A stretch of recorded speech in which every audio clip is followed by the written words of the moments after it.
Welcome to this topic of basic well design. In this topic, I will explain how a well is generally constructed and the key components that make up a well. I will also explain how a well is generally abandoned. But let's first start at looking at the process of designing a well. So it has been decided that a well needs to be drilled. An opportunity has been identified and was assessed to be economically viable, and we are prepared to spend money on a well to positively indicate there are hydrocarbons in the subsurface.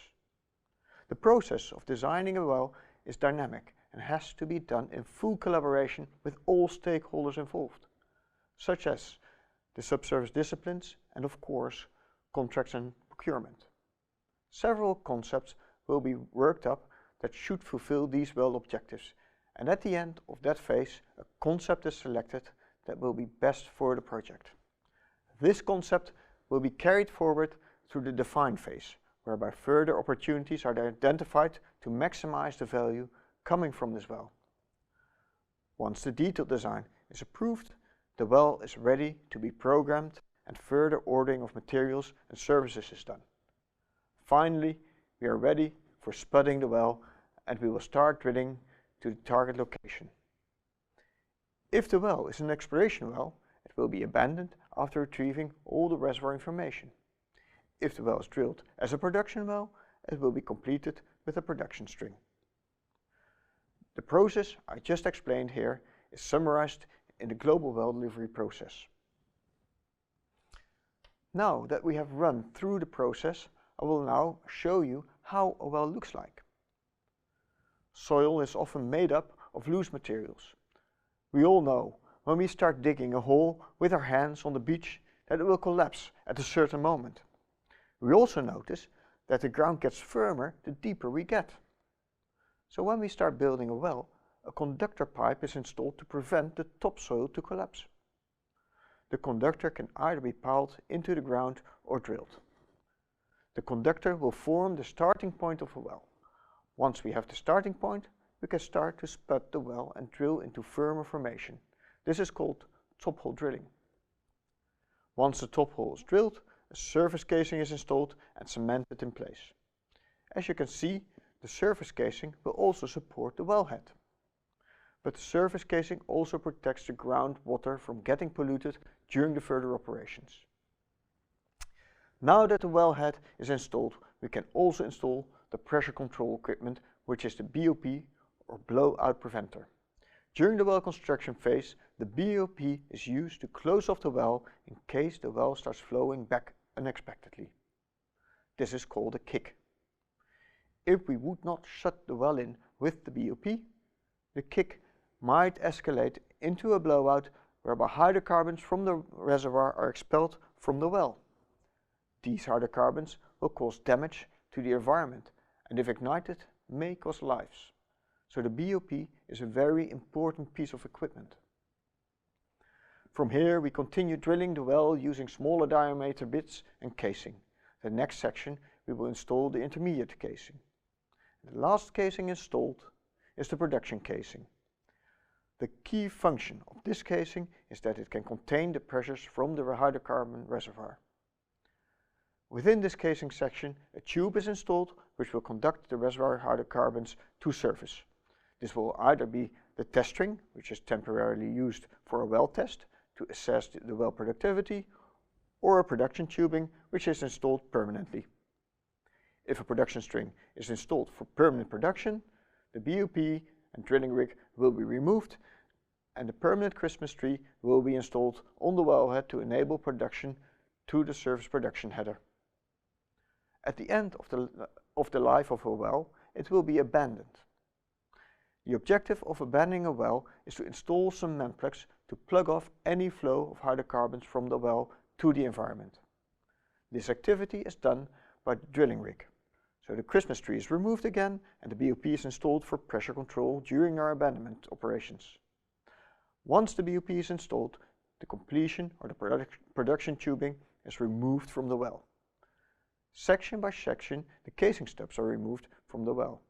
To eliminate anomaly which may form leak paths, and cement plugs are placed to achieve a firm plug. Once the last cement plug is set and the well has been confirmed fully abandoned without any leaks, the wellhead is cut and retrieved and the soil is restored.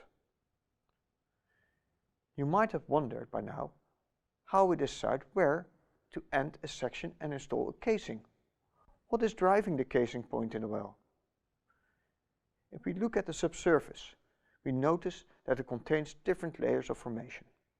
In this picture, I present a simplified look from surface to the top of reservoir.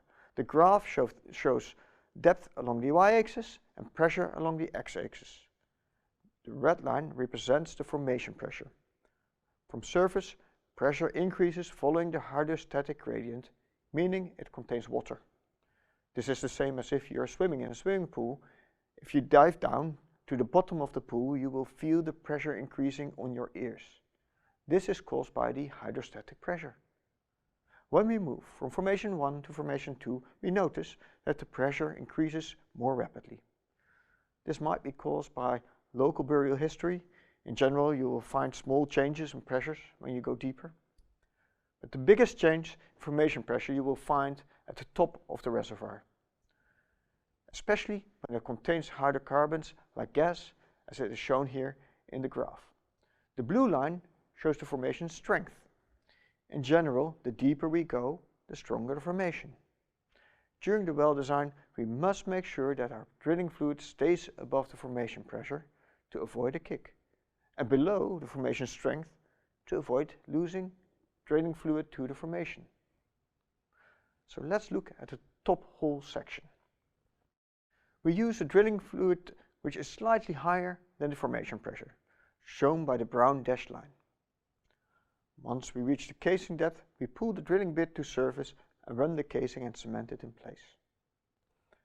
When we drill the next hole section with a slightly heavier mud weight, again the mud gradient is shown by the next brown line. We run the casing and cement it in place again. Now let's assume we drill straight to the reservoir.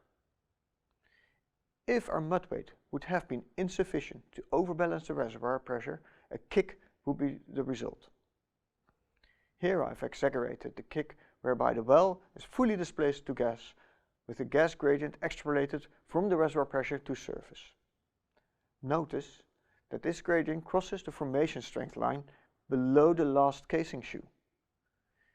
If we would have this well shut in at surface, we will break the formation below the shoe and create an underground blowout. So what can we do to prevent this from happening? We can install an additional casing before entering the reservoir. So we drill a section to a point above the reservoir, which is our next casing point. From here we drill into the reservoir. And if we would be using the same mud weight again to drill into the reservoir and have a kick, we would be able to contain this kick as we still have a margin before we fracture the formation. So, in this topic of basic well design, I explained the process of designing and drilling a well, the architecture of a well and the main components, how a basic abandonment for a well looks like, and a very basic explanation on casing point selection, highlighting the importance of understanding formation pressure and formation strength.